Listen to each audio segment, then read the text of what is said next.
The following is a Hoop Ball presentation.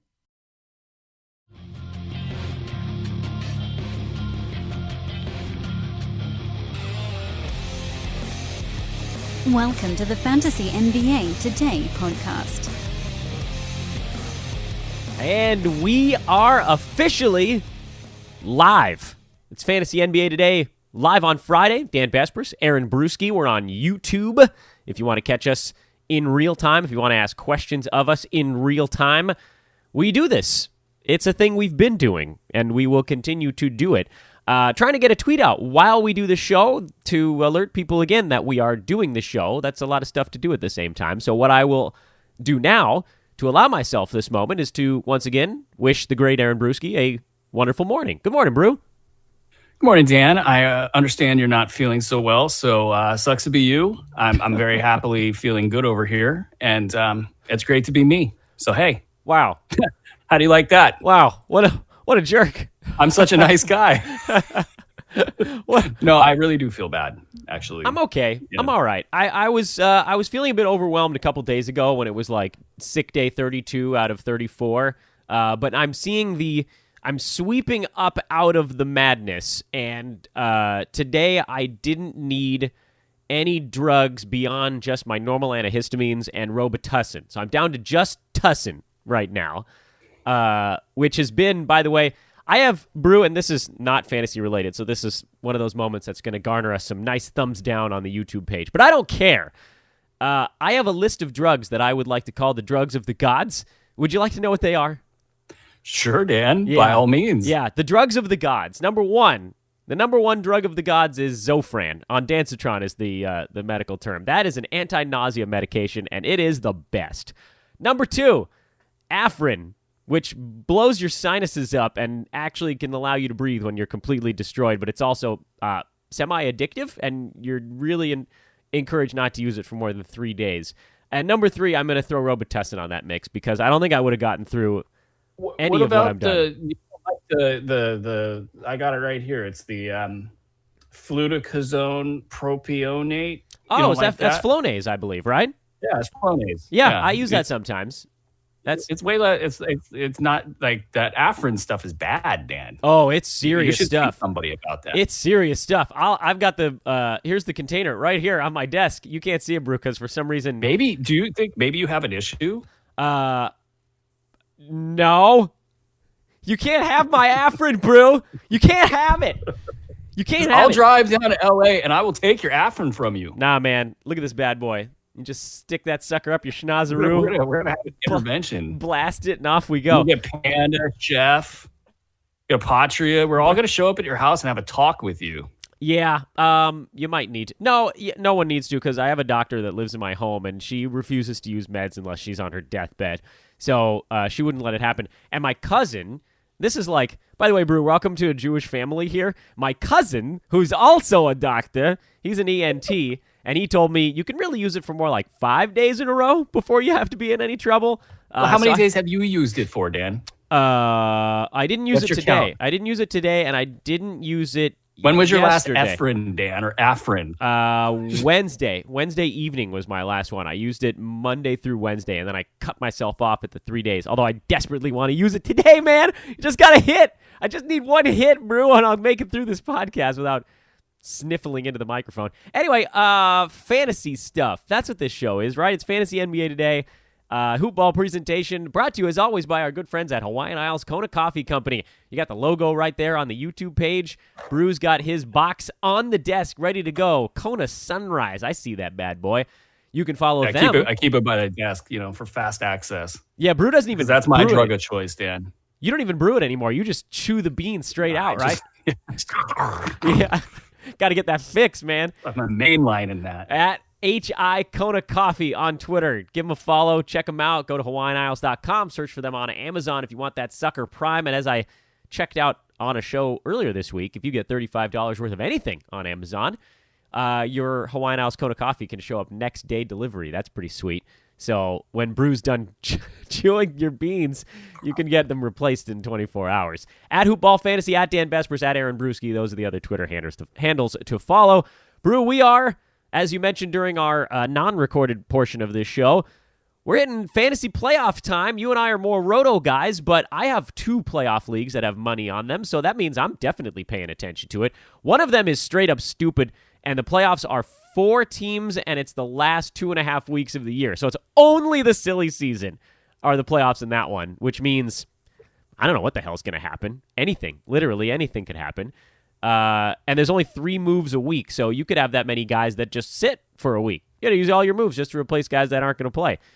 The other one starts next week, which is more normal. That's the usual start time. Next week, 3 weeks. You avoid the last 10 days, which means, to me, it's streaming time, Bruce. I want to open up today's show by talking a little bit about playoff strategy. I know you're in a couple. I know we both don't really much care for playoff format, but my take is I'm willing to stream as many slots as half the number of games I have or moves I have in a given week. So if I have a moves limit of 4, I'm streaming 2 slots, and there's sort of nothing that anybody can do to change my mind. The last 2 guys on my team are not worth the difference between having 3 to 4 games out of their slot versus 5 or 6.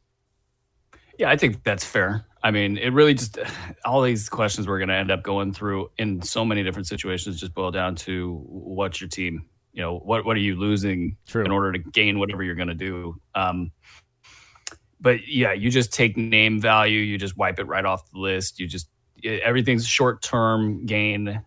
You just got to be cutthroat like that and get after it. And there's going to be a lot of options on your waiver wires. So, I mean, it all points towards just turn and burn, hunt those categories. If you're in a roto league and for your head-to-head stuff, I could say, stream all 4 slots. I don't care, go 4 of 4. But you do got to look at what you're losing in each situation. And people don't like it when I talk about my own team that much. So what I will say is, if you are streaming, and I tweeted this, the streaming grid that I put together for our premium subscribers available at Hoopball, you can still get that premium membership for the rest of the year. It might be worth it just for your playoff run. Cleveland and the Clippers play Monday, Tuesday next week. Just saying, if you want to make some moves ahead of time, you can front load a little bit and save your weekly moves for Wednesday through Sunday of next week. Shorten your week. Get an extra couple of games without having to do anything during the actual week as it happens. Brew, I've got a list of topics, and then we'll get to questions from the chat room. They're starting to come in now as we hit the afterburners on today's show. Topic number 1, and I think it has to be, because we're talking a little bit about the silly season right now, it has to be injury-related, and the biggest injury news to come out of the last 2 days is, unfortunately, big-time hoopball guy, another one, Jrue Holiday, who hurt his, and I'm putting this in air quotes because I don't know how legitimate this is, abdominal injury. I think the Pelicans realized the Lakers were about to tank right past them, and they needed to retank, but it doesn't matter what the case is. Jrue's out for at least a week, and that's crushing for folks heading into the playoffs.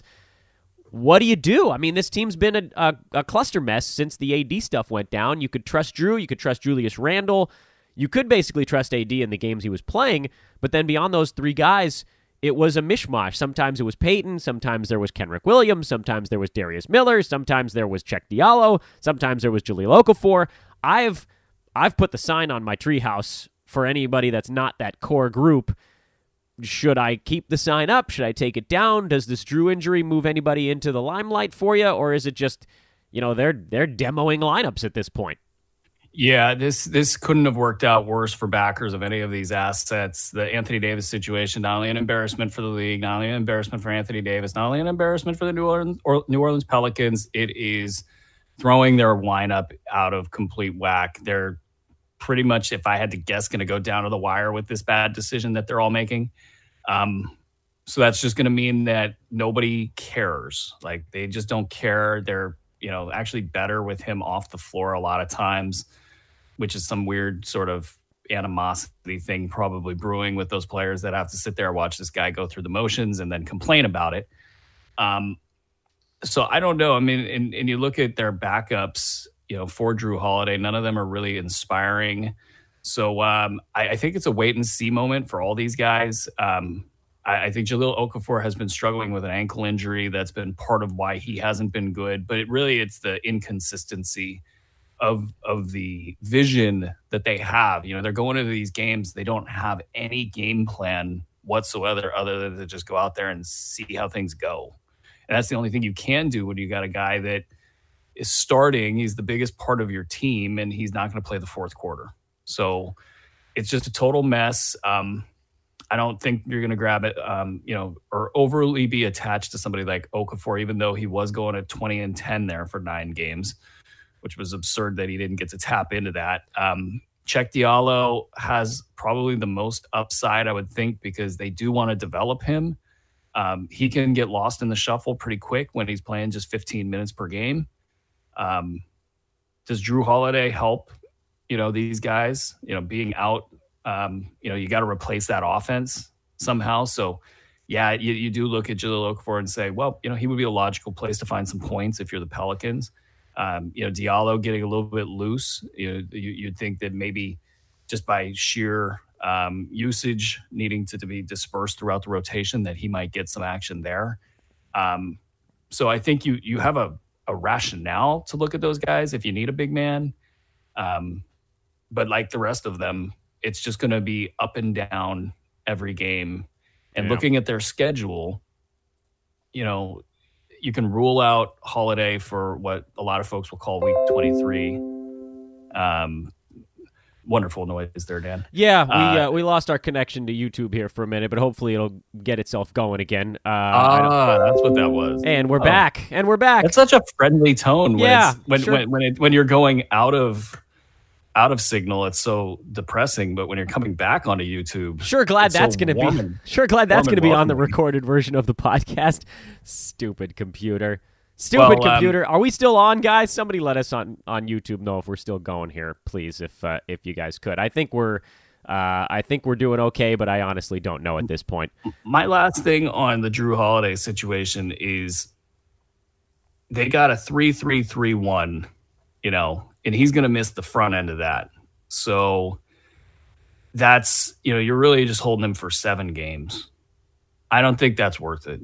You can, trust me, if you've got space and your playoffs are decided in the final 2 weeks of the season, you can. And you probably should, if you can, hold him, because if he comes back on schedule and he does want to play, you're talking about a top 20 guy. So by all means, if you have the space, hold him. But if you're sitting there and you're stressing about a particular matchup or getting into the playoffs, whatever it might be, you got to look, elsewhere, because there's just not a great chance that he comes back and, fires off 7 straight just baller games.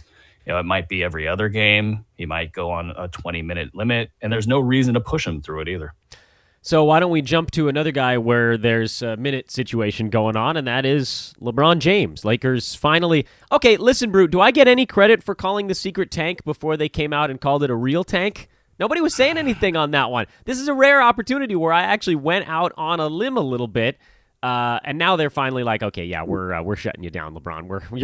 You're not playing back-to-backs. You're getting a minutes limit. They were losing before that, and I actually think they were kind of trying to lose before that. But that... Again, sort of neither here nor there. This isn't a show about that. This is about fantasy. Does this do anything for the rest of the Lakers with LeBron's minutes being scaled back? Do we ever see Lonzo Ball again this year? Starting unit Rajon Rondo is putting up those crazy popcorn numbers while sucking his way across the court. What's going on in Lakerland? You had to bring up Rondo, right? Well, the world knows now. Can you give Lakers bloggers a little credit for basically all saying, why is Rajon Rondo on the court? Because it takes other teams a lot longer usually to figure that out. Yeah, nobody figured it out in Sacramento, which was whatever that was. But they sure love those triple doubles. So this was... we spent 20 minutes talking about the Lakers on the Cause and Brew show. They'll get released later. And all right. Well, we'll just tease that then. Let's just tease that. We'll tease that. I want to say this one thing for the live audience, though. Okay. Is like, we're having this conversation about LeBron being better than Michael Jordan. I don't remember Michael Jordan having multiple times during his career where he just didn't like the situation he was in, so he mailed it in. LeBron has mailed it in. Is anybody doubting that? No, it's pretty clear that that's what's happening, particularly on the defense. So, I appreciate, Dan, that you had the angle on this, because it just shows that you're not asleep at the wheel. and maybe even much better than that, obviously. But like, this is more about like LeBron has looked this way all year, and it doesn't matter what numbers he's getting. I think for the rest of the year, he's not going to play that much. The back-to-back thing is pretty obvious. They're tanking. So like, if you can manage the daily absences, that's going to obviously help your situation in a weekly league. You're really just sort of subject to the whims of the schedule, which is a pretty good one for the Lakers. So you're probably going to hang on to LeBron and go through this with him. You're probably looking at about 2 to 3 games per week, out of him. Yeah, and, there's a shutdown risk. The certainly beyond the just on the back-to-backs, the reason they have a good schedule, unfortunately for Laker fans or LeBron fans, I guess, is that they have 3 back-to-backs in that mix. Every single one of their 4-game weeks the rest of the way has a back-to-back in it. So they've got one this coming week, Toronto, Detroit. He'll be skipping one of those. 26th, 27th of March, he'll be skipping one of those. And April 4, 5, he might be skipping both of those, honestly, although I think they'll let him play in the home games, I would think, just to, Laker fans want to get their money's worth, and LeBron would be that. Does anybody else step up in his stead? Or because the Lakers' fringe assets all have kind of weird fantasy games. Mm-hmm. Yeah, it's also, I think that team is not happy with him. And it makes you wonder, like, how long these guys will be there. Obviously, James calls the shots in L.A., so so if he's not playing, you're going to see that it's the injured star theory sort of on steroids, where you might see young guys, if Kyle Kuzma gets back, Brandon Ingram, if he's healthy and on the floor, you could see these guys really turn it up. And Ingram looked good. Ingram looked good before he went down. He went on a nice little stretch there, and he's just a unique player in an interesting situation. Like, I think you probably want to have him on a roster that, like a real roster, not a fancy roster, where he can continue to have this sort of presence where he can figure out what he is. But, you're going to see Rondo clean up stats. I think he's must own. But somebody like a Josh Hart could end up popping up on the radar if he's healthy. Reggie Bullock could probably pop up on the radar. He's been bad lately, but he could, step into some value here if LeBron is out. Kentavious Caldwell-Pope. I mean, these are not names that you're rushing out to go get, but if you start to get the shutdown vibe out of LeBron, you got to look at all these guys. Ingram's probably over-owned no matter what. Kuzma's still owned, I'm sure. But I think that those 2 guys could put up some big numbers just out of spite. All right. I don't want to spend too much time on the Lakers because I do think that it's so much in flux that we're almost game planning too far ahead. Let's jump to Miami, where suddenly we are actually seeing some fantasy value. It only took until the beginning of March for this to shake out. Number one, the absence of James Johnson has turned Kelly Olynyk into a bona fide monster, and that one, I don't even know if it needs to be discussed because he's just dunking so hard that there's sort of no question mark right there. Question marks in Miami right now, Brew, the ones that I want to discuss: Bam Adebayo, Hassan Whiteside, and Goran Dragic. Dragic hurting his calf after coming back from the knee surgery where he actually looked really, really good, better than he has in a couple of years.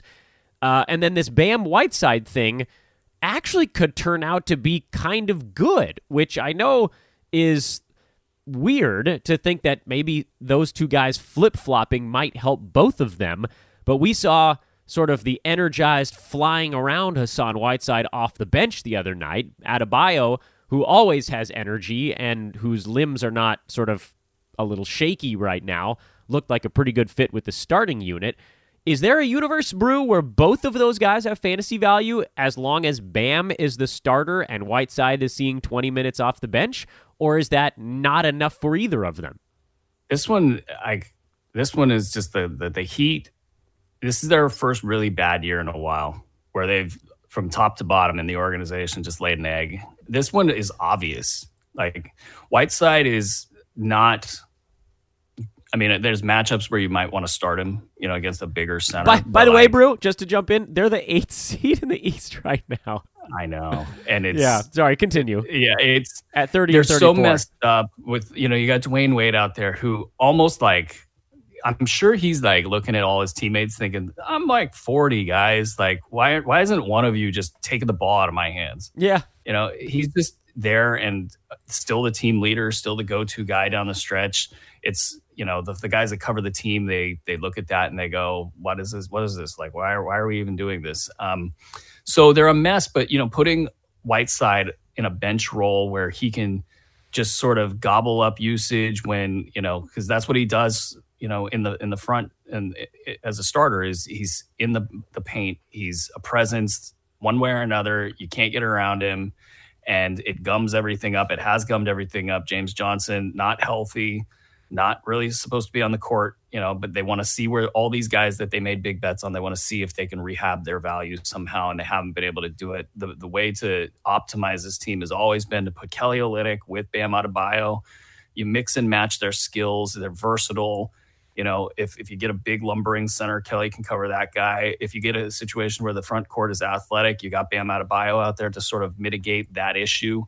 It's a perfect pairing. It allows Bam to really sort of spread his wings and get more defensive stats, which is what we saw in the last game. I think it's an optimal setup for these guys. They've had enough addition by subtraction to where we could take the sign off the treehouse. And Kelly Olynyk, always been a hoop ball guy. He's just basically been subject to the whims of Spo and Riley here.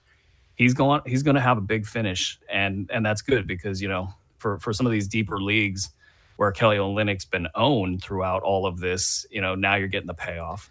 At long last, what do you think about Goran Dragic? He looked pretty healthy in that brief stretch before he hurt his calf. I thought his best case scenario coming back was like top 120, top 130.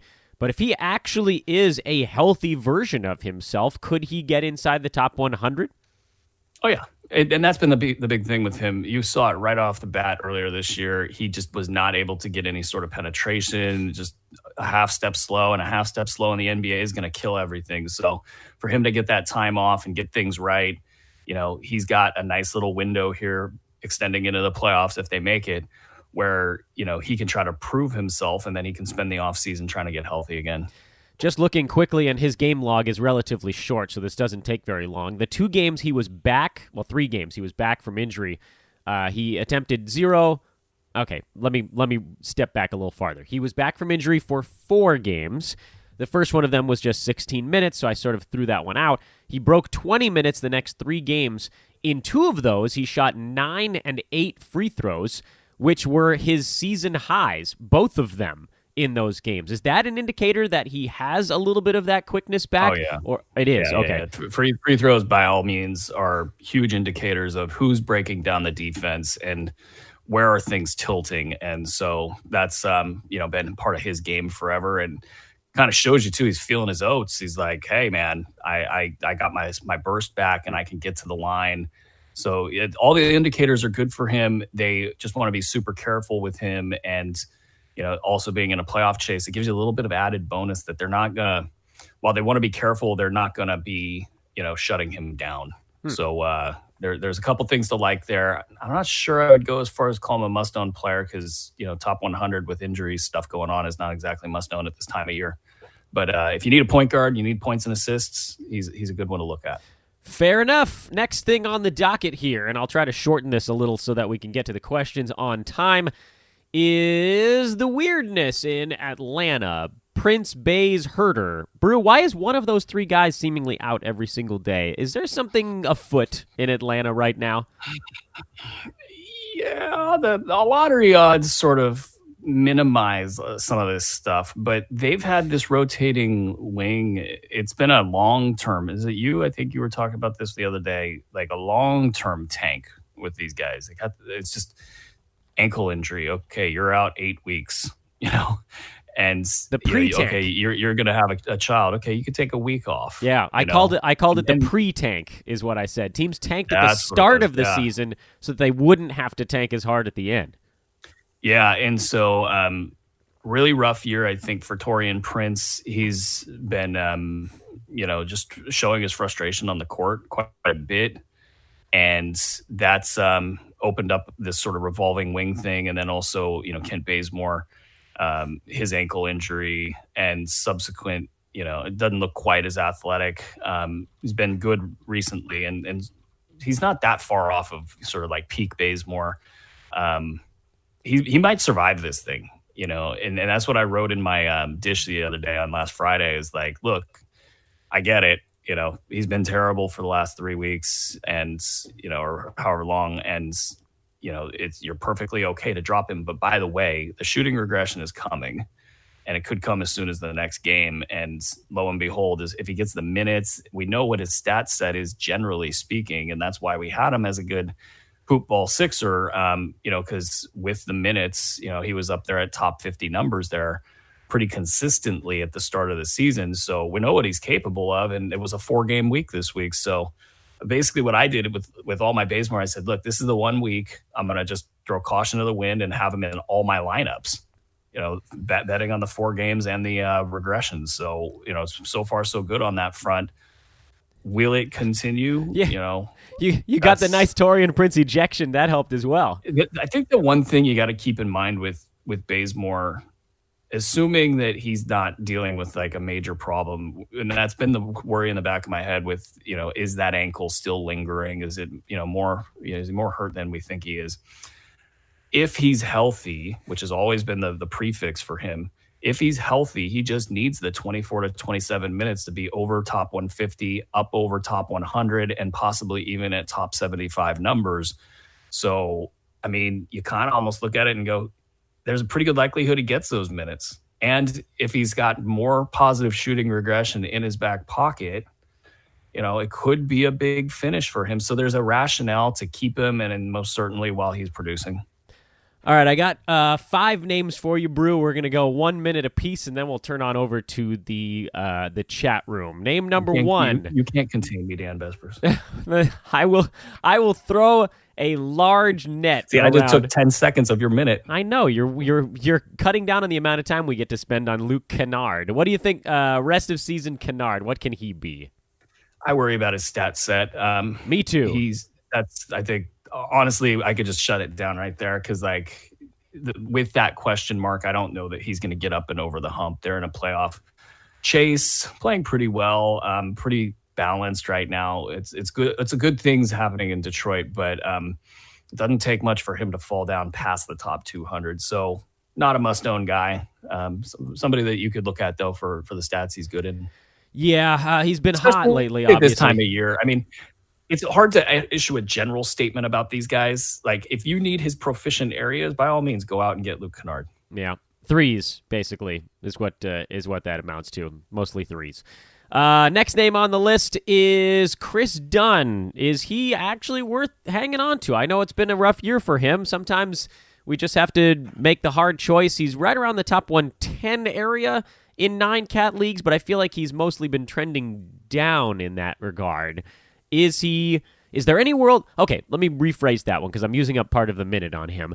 Could he launch back into the top 80 or 90, or should we just sort of accept the fact that he's more like a top 110 guy this year? The answer is yes, he could.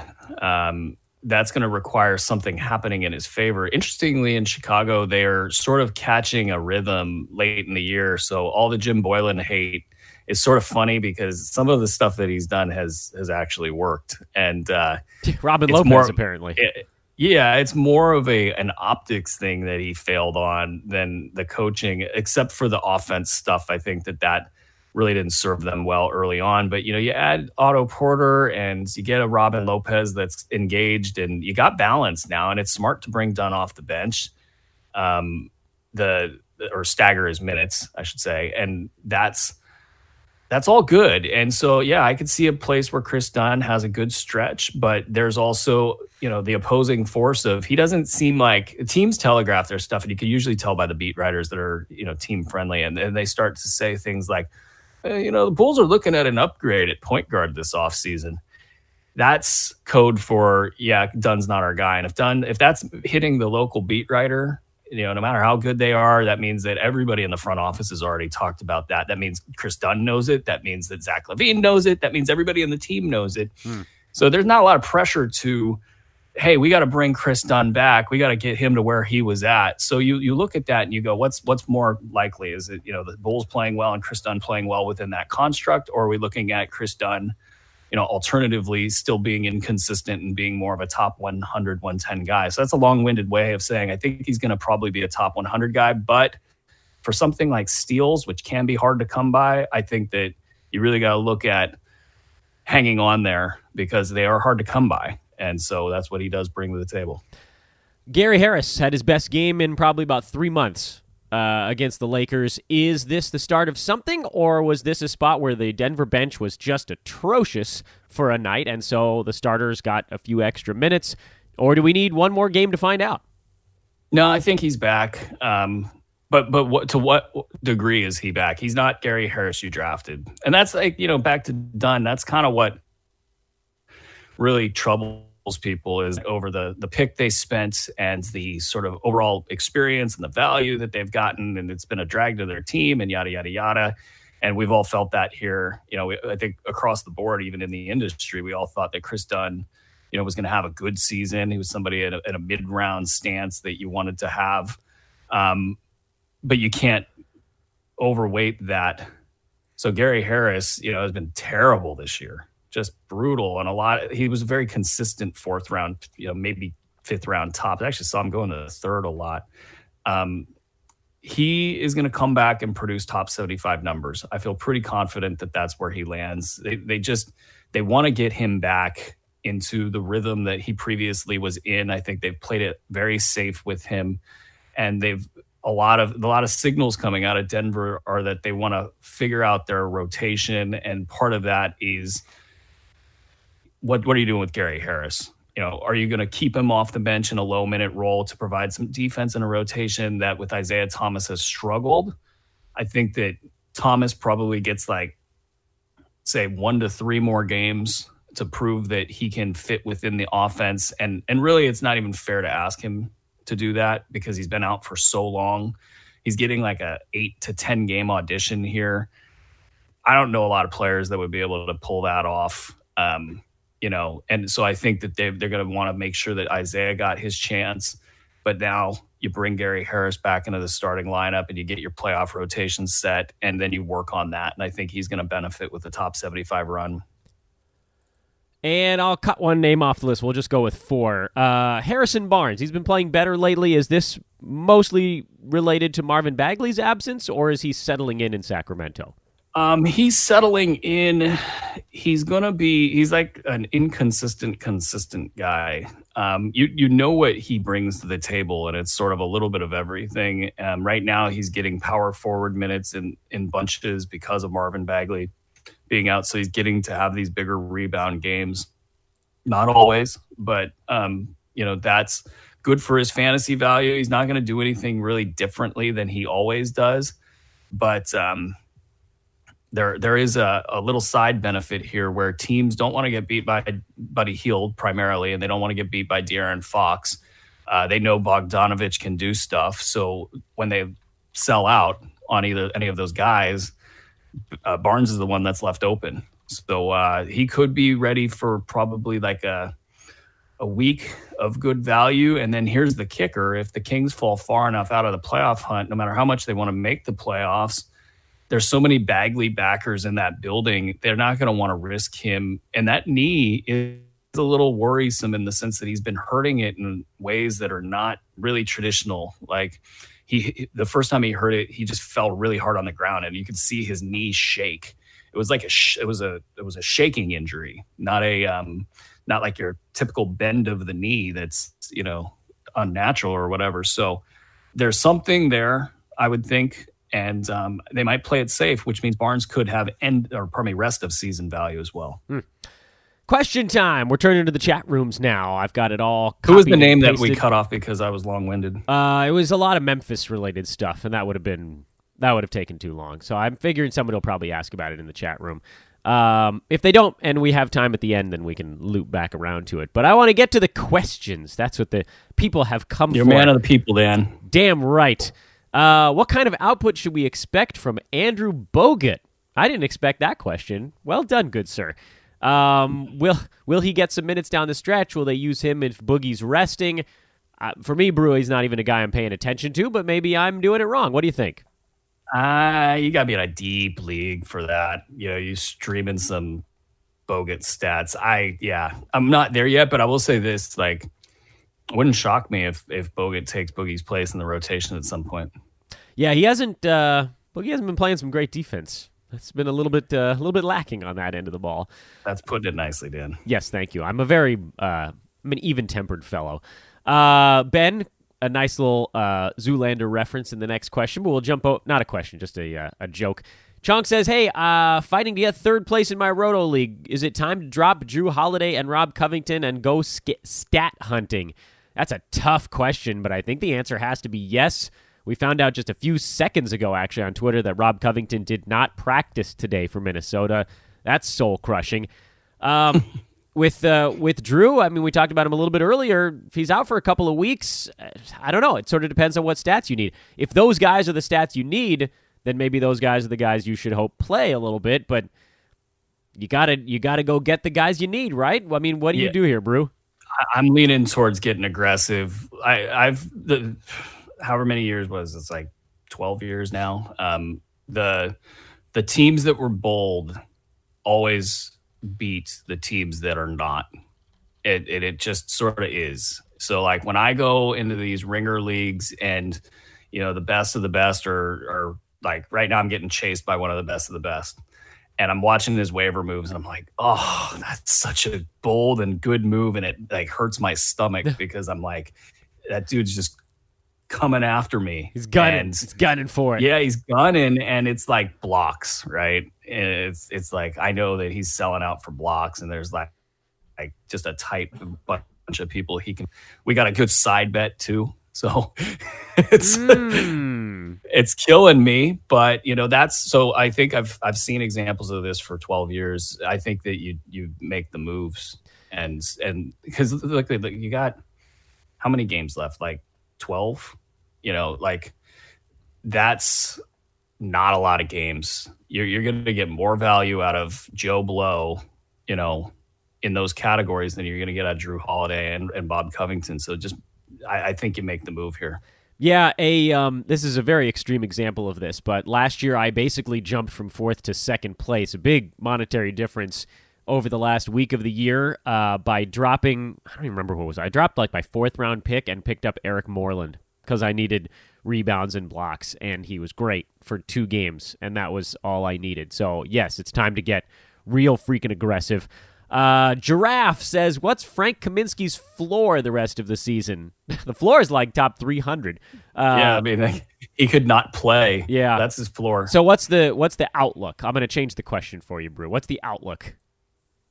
I think that's a weird situation, man. They're in a playoff chase and they just bring him back. Like after he was a buyout candidate, it really is. It's just optically, it's a really weird situation.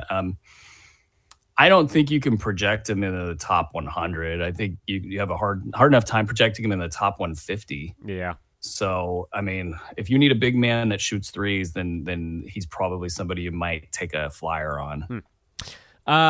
This same gentleman, and this is, I think, a 14-team league, so that's why he's asking about it. Looking to clear a roster spot for a playoff stream, but my last 3 guys are all decent. I have Mikal Bridges, Marvin Williams, and Marcus Smart, all guys that are inside the top 100 here since at least Mikal started seeing playing time. Who do I drop to stream? I don't know that there's a perfect answer to this, Brew. You can weigh in as well. My thought would be you drop whatever guy allows you to boost categories you're looking for, because in a head-to-head league, you just need to win 5. So if you got too much of one thing, or you got a category that one of those guys is good in that you just don't need, like maybe your team is terrific in turnovers already, then Marvin Williams loses a lot of his appeal and he becomes the stream. You obviously have 2 guys in that mix that are outstanding at getting steals. Do you have so many of those that you could part with one of them? To me, I think it's a category-based answer, but Brew, maybe you have a more obvious pick.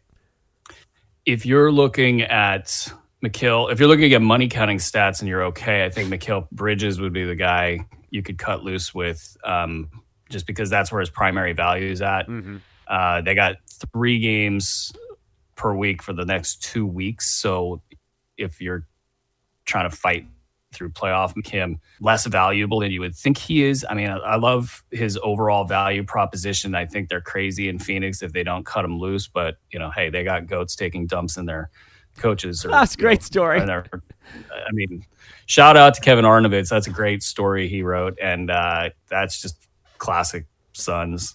That's outstanding. That's just so awesome. That was great. You guys got to read the article. Go read the article.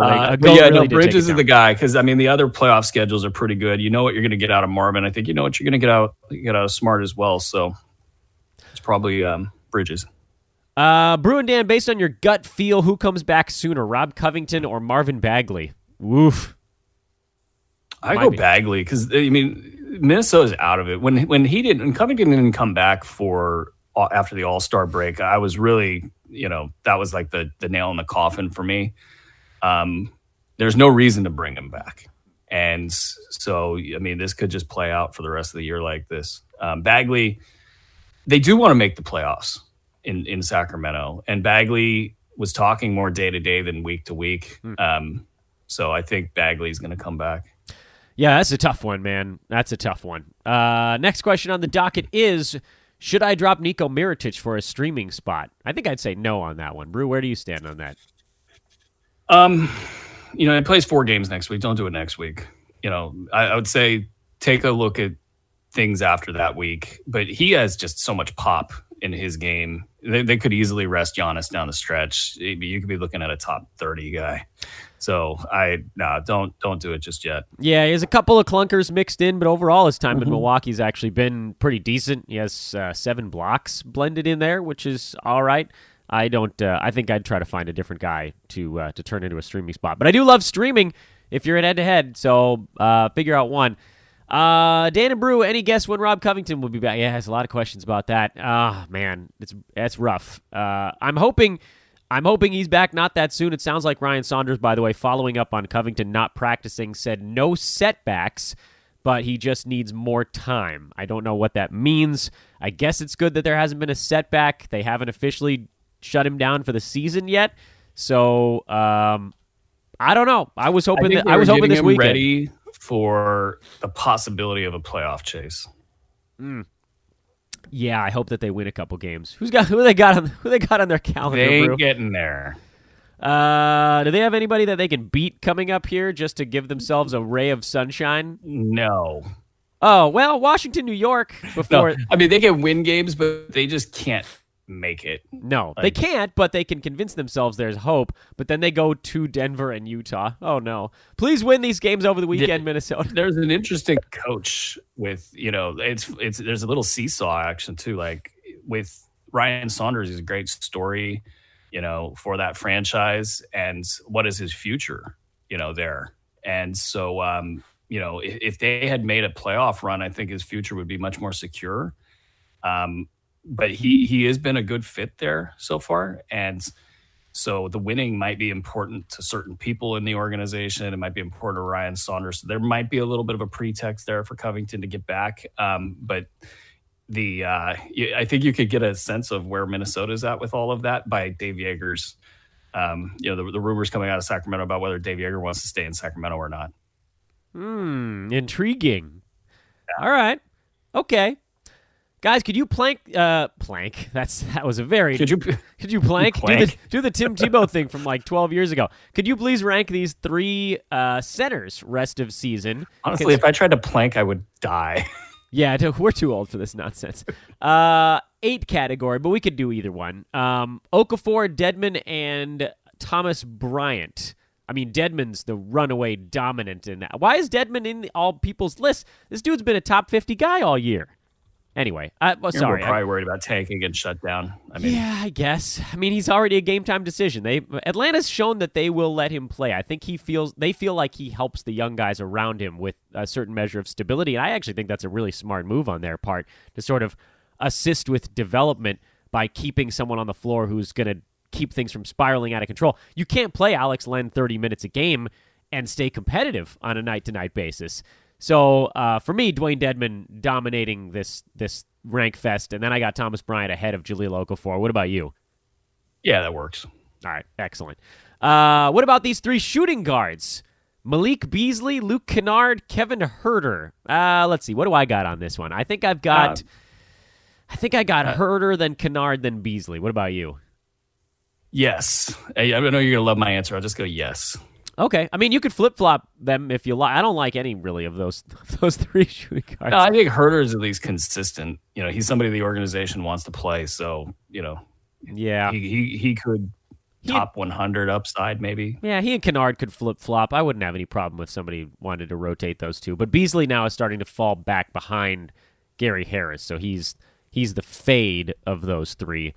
Any good players to stream Monday to Wednesday? Well, there are a lot of teams, actually, that have 2 games Monday to Wednesday of next week. I can tell you a handful of them, but I think your best move is Clippers and Cavs. They play Monday, Tuesday, so you could use those moves now, as I said earlier in the show, load up on games the first 2 days of the week, and then drop one of those guys for somebody who plays 3 times Wednesday through Sunday. You add a game the rest of the week, and it also increases the number of teams that you can pick from. Instead of just 2 teams to start the week, you sort of beef up to 3 the rest. Or if you like your Clips and your Cavs, or your Cavs in particular, Clippers go Friday, Sunday next week. Cavs go Monday, Tuesday, Thursday. So you could play 3 Cavaliers games for those first 4 days of the week, and then drop your Cav for someone who goes twice the last 3 days. These are all the things you need to be looking at when you're streaming games. How many moves you're going to need to make, when you need to make them. Game plan in advance and try to leave a move for the end of the week in case someone on your team gets hurt. Rank these streamers. I'm just blitzing through that one, Brew, because I got the chart in front of me. I got this ready to go. Tyus Jones, Jalen Brunson, Ish Smith. Which of those 3 streaming options do you like the best? For me, it's Ish Smith. Yeah, he's been pretty good. Who are the other 2 again? It just sort of raced through my brain. Tyus Jones and Jalen Brunson. Jeff Teague is playing right now, so... Yeah, I don't think it's going to be Tyus Jones. I mean, Brunson gives you low-end numbers and the basically popcorn stats, so... No, yeah, those 2, I'm and then the third one, I'm having a hard time remembering things. Who's the third one that you like? Ish Smith. I closed it. Yeah, it's definitely Ish Smith. Okay. I closed it already. Sorry, those names were just like really deep leaguers. I was like, man, they don't want any of them. But, that's the streaming, man. So if you're streaming and you're in a deeper league, yeah, by all means. And Ish Smith has 4 games next week, if I'm not mistaken. I think the other 2 guys might be 3. No, Detroit has 4 games, Detroit has and 4. then I already forgot Dallas 4, and Minnesota. And I think Dallas is Dallas 4 next week? I thought there were 3. They're 3 next week. Are they? Yeah, Tuesday, Thursday, Saturday. Huh. Unless they had... Yeah, Dallas is 3. And then Minnesota's 3 as well, I believe. Would you take Cheick Diallo over Harry Giles for the playoffs? Cheick is 3.33, Giles is 4.44. Yeah, I would, mostly based on the fact that Cheick Diallo needs just a little bit of productivity to jump up the ranks, whereas Harry Giles, even if he goes off, is probably struggling to be a top 100 guy. So it's a stat set thing. Another playoff streamers question. We're digging into the bucket here, Brew. Mason Plumlee, Ivica Zubac, Davis Bertans. What do you think of those 3 guys? Which one would you stream? Are we talking about the new Bertans, or are you talking about regular old Bertans? I think Bertans' original flavor. Yeah. What's the new Bertans' name? Dairis, I believe. Yeah, it's very close. Now Bertans is he's got a little bit of a unique chance here with his low minutes, able to get out there and do a couple things for you. He hasn't been consistent this year, so that's been the problem there. So it was him, and then who was the other guy? Zubac, Mason Plumlee, and Davis Bertans. And I guess this is just for tonight. So it's a one game stream. The Clippers, by the way, are playing the Thunder, so that takes Zubac right out of it for me. He's just going to get smoked by Steven Adams tonight. Yeah, he's got no real upside. I'm probably, I don't know who does Denver the Spurs. play? The Spurs don't even play tonight. The Spurs don't play tonight, so maybe this is for in general. Then I think you got to go Zubac because the Clippers go Monday, Tuesday next week. If this is next week, you want the guy going 2 games to start the frame. Simple. Yeah, you pile up stats true, early. I'll throw a little love for Mason Plumlee. 4 games a week the rest of the way for Denver. That's if you did catch lightning in a bottle with it, you'd have a nice schedule. Let's see what we got next on the docket. Wait a minute. I have Denver. Does Denver have 4 next week? I have them with only 3, I think. Do they go 4? It could easily be user error, Dan, over here. I think they're 3 next week, 4-4-4-2. Maybe we get the schedule up. Yeah, I think they go 3 the next one, and then 4 is all the way out to and then 2 on the last week. So Denver, if you have a silly season, fantasy playoffs is actually a really good one. They go hard to the end of the year. Anyway, we'll keep floating along here. How many minutes do I got left on the clock? We're okay. I think we still got like 5 minutes left. We talked about Mirotic. We talked about some of these other guys. Should I stream Taurean Prince or Tyler Johnson for the rest of the week? I need blocks and rebounds. Blocks and rebounds. Well, Tyler Johnson's actually the better at blocking shots. Yeah, Taurean's the better rebounder of the two. I don't know that either one of those guys is going to get you both. It's all about who's playing at this point. I go Tyler Johnson. Yeah, I think I'm with you on that one. He's been decent the last couple of ball games. Did you find out if Denver? I think Denver's 3-4-4-4-2, right? I'm now complaining about the certain website I'm looking at for this schedule that I shall not name. All right, so we're going with that because I'm going to pull up my streaming thing, and I'm pretty sure Denver. Yeah, no, it's 3 next week for Denver. Yeah, Tuesday, Thursday, Saturday, and then they've got a buttload down the stretch. 14 games down the stretch. Would you say it was a butt ton? I would call it a butt ton. Would you say it was a butt ton, Dan? Brew and I have a dumb inside joke that no one's going to get on that. But you can't not say it. So, I mean, now everybody knows your inside joke. Yeah. They just think we're weirder than usual. Let's see what else we got. Now I'm turning back to the actual YouTube because those were all the ones that I had cut and pasted. Chris Dunn question. We actually talked about him. Ricky Rubio rest of season, Brew. What do you think? Same as he ever was. I mean, I mean, they probably want him to play, but the standings this year have been a little bit spread out. So if they find that they're on an island, I think they absolutely would rest him. I'm trying to drop Kyrie Irving or Jrue Holiday in my league, but they're on the can't cut list. What do I do? My advice is have your commissioner make the move. Most commissioners, especially if it's in Yahoo, you can actually just take players on and off of rosters, and I don't think, and I can actually check this while we're finishing up the show, I believe that you can, as the commissioner, move guys on and off of rosters regardless of the can't cut list. I'm not 100% sure on that. I will double check, but I'm pretty sure the commish does not have to abide by that rule. So talk to your commissioner. They can make the move for you. It's pretty understandable why you're making these moves. You don't want to have injured guys on your team, provided you can explain to them why it's not any sort of collusive behavior.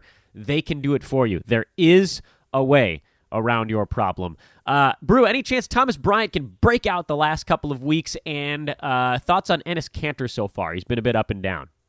Enes Kanter is going to struggle just by virtue of being a low-minute guy certain nights, and then he's going to have some, outstanding nights. Top 100 is still the metric there, I think. He's been a little bit below that. It's tough when you go to a new team. His game does travel. He could do good in 22 minutes per game. It's gonna, there are gonna be some matchups that he struggles with as well. I thought he didn't have a really good game last night. The Thunder though can do that to you. They got athletes at that position. So if you want to downgrade him to something like top 120, 125, that might be the safe way to look at it. So then he becomes a guy, if he can help you in categories that you need help in, you hang on to him. But if not, you know what? Nobody at this time of year is somebody that you just gotta be stuck with. As for Thomas Bryant, the big thing that would cut him loose is if the Wizards fall out of the playoff chase. Currently, looking at their standings, they are 3 out from the Heat with 2 teams between them. So they're kind of not really out of it. You would be hoping for a couple quick losses here to put them out of reach. And that was kind of how I wrote about it last week was, there's about half of I would say it's going to take about half of the time left in the season to get to that point. And then you have to wonder, will Scott Brooks actually follow through with things? Yeah. I mean, it was funny. One of the guys that covers the Washington Wizards, Jay Michael, there was a commentary on Otto Porter's doing great in Chicago. And his reply was he's not the scapegoat anymore. And, Brooks, of course, was benching him. And that's just a story on Brooks. But we'll see. I would love to see him get 30 minutes because he's worth holding right now, has been worth holding. No, you're not stupid if you held him. And he has that potential to be a mid-round guy if he gets cut loose. And winding it down here, a couple of quick ones to finish things off. Brew, we got an invite to join a highly competitive 12-man league. I have to respectfully decline. I added a couple leagues this year, and it's been overwhelming. Brew, I know you're in like 15 already. But what I would say is, if you want some awesome hoop ballers, post it in the Hoop Ball forum, either now or in the off-season. Almost for sure you can get some really great minds. Thank you for the invite, though. Much appreciated. Ish Smith question. I think we mentioned him briefly earlier in the podcast as more of a streaming type. And finally, Bazemore versus Wayne Ellington rest of the year. Who would you actually trust more? I think this comes down to stat set, right? Yeah, if you need threes, it's going to be Ellington. Otherwise, it's going to be Bazemore. Ellington's been good, and I do worry a little bit that a shooting regression's going to kick in negatively. Is he at 3 though? I think he's got to be at 3, right? I think I may be missing my mark by a tiny bit underneath. I'm not sure. It depends on. You mean at the 3.1 that I said versus the 3.4 that you said? Yeah, it's close. I think it's closer to yours than it is to mine. His since he got I'm just totally going, trolling you. I know. You don't have to explain. Let's see, 3, 3, 2, 4, 3. So after his first 5 games, he was right on 3, and then he had 10 over the next 3. What does that get us to? He's been on a nice run. He's I think I said that I'd rather have Bullock, but, it's been Ellington. 12, 15, 20, 25 threes over 1, 2, 3, 4, 5, 6, 7, 8. It's 3.1. It's 3.1. It's 3.12. I win! No, I don't. No, it's over. Win. That's true. You do. It's closer to yours than it is to me. But it is over 3.1. So, at least we got there. He's at 3.3 his last 3 games. So there you go. That's closer. Anyway, what do we got here? A couple questions here flipping How in. How nerdy are we? The most nerdy. I did a segment on Afrin nasal spray to open today's podcast, lest we forget. When do you guys get started again for next season? Literally the second the season ends. Yeah, literally the second. You prep yourself by looking at what everybody did, and then you sort of prepare yourself for what moves might come up and how that could impact things. And then obviously a lot more comes once free agency hits. That's the real big window as well.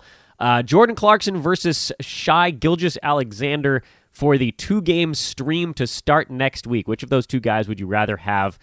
I think I'd lean Clarkson. Brew, which of those 2 would you rather have Monday, Tuesday next week? That's where I was going too. Clarkson's, for what he does, he's really consistent.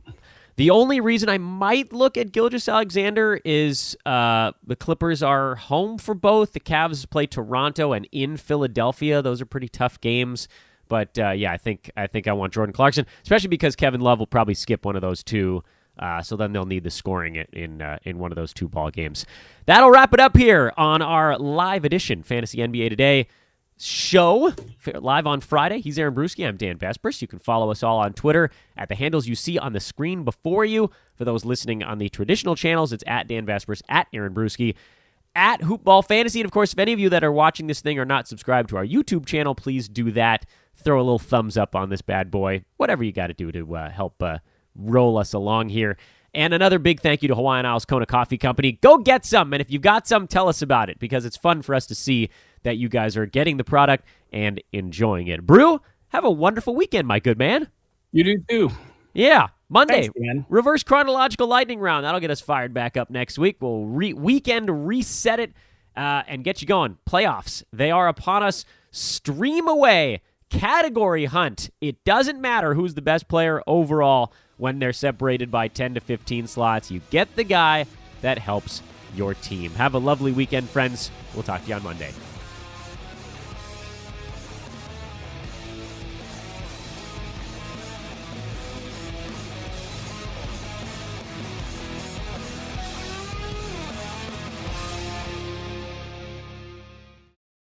This has been a Hoop Ball presentation.